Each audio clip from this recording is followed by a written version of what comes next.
Who helps that? Who has the decision in picking who's Yeah, going to like be the that father? influence. That's what Well, I'm so these are conversations we're used to a lot. So again, whether it's my family dynamic or whether it's mental health, the greatest thing a mother can do is pick a great father for a child. So if that's the man you picked, and a woman was picking for what we discussed earlier as fun, or whatever you were looking for versus a father figure or a man who can be there for her child and a husband, then there would be it wouldn't be no baby mama. So I believe the mother has a bigger impact on a son looking at women as a baby mama, looking for a baby mama, than the father does. Kids learn from what they see more so than what they hear. So if he sees his mama being a baby mama, and he see men only coming in and out, maybe to pick him up or to have relationships with his mom, what do kids think their mom is good for and their daddy is good for? Typically sex, right? But so that mother has the greatest. The mother is the greatest teaching point in that, because if you wanted to keep that man there, he's going. If that man if a woman truly loves a woman, he's gonna stay there if she operates on his page. It's the woman fighting.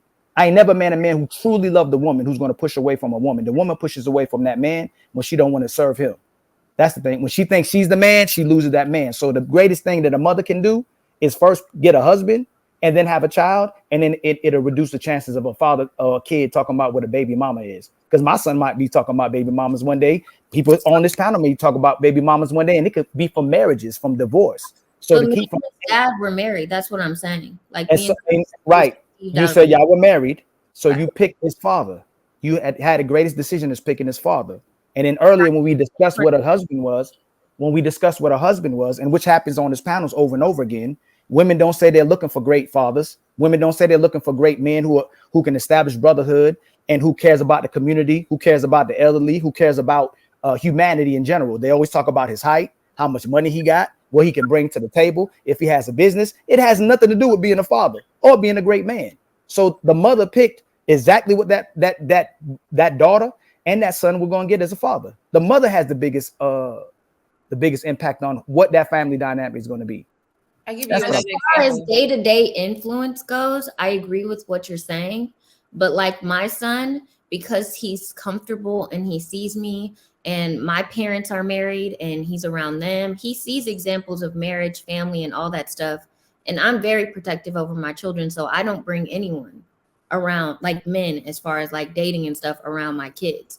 But his father has greater influence because he is the parent that is like, when two parents don't live in the household, the parent who's not the bad guy, not the disciplinary, not the one that you see all the time, they become the hero. So like his dad's in the military, his dad's a soldier, his dad lives 3 hours away. I don't ever say anything bad about his dad. His dad has greater influence because that's the relationship that he cares more about. If he has access to a mom all the time and grandparents and women in his life, he doesn't seek nurturing or like influence from women. He's looking for what's lacking, which is male influence. So why don't you let So him be with his I wanted father? to say to that I think what he's saying is the husband that you chose or you guys got married, he probably wasn't a good father figure. So now you have to deal with those consequences of your ex showing him this other type of lifestyle. And that's with anybody, it's man or woman, because men could choose a woman that they marry and they're not going to be as good as a mother. So now they have to deal with that consequence on that ex-wife or whatever, teaching their kid the opposite of what they should be taught. So that's just what you will have to deal with pretty much the rest of the time that you guys are raising him, and that's anybody. So it's nothing you could do about that at this moment, because if he's still, let's say your ex-husband is, let's say, immature, I'm just saying, if that's who he is and your son visits that, then that's going to be his influence. That's his father. And same thing with the mother. If the child is visiting the mother and the mother's doing things that are not right, then that child is going to be influenced by their biological parent.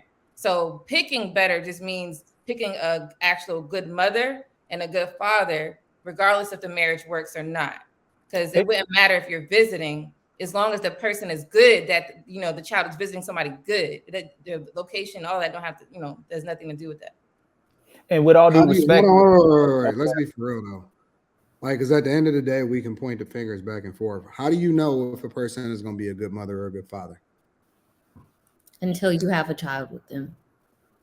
Like if we just want to keep it 100, how do we know that a person is going to be a good mother or a good father? The quality of a person. I'm about to say the quality of their mindset. No. The quality. No, you can get a good. You can guesstimate according to their background. That's what I'm saying. Wait. You said a key word. You said guesstimate.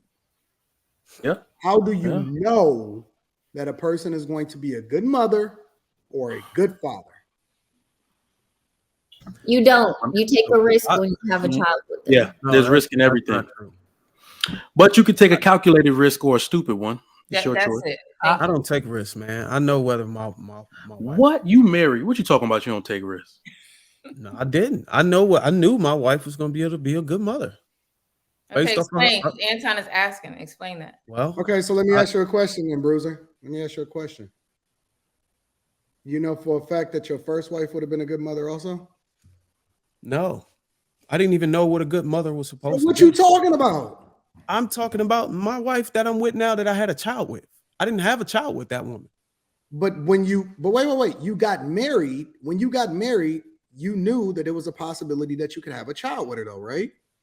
No, because I was wearing rubbers. I wasn't ready for a child. What? I was not ready. You wearing rubbers with your wife? I was not ready to have a child. All right. I was 21 years old.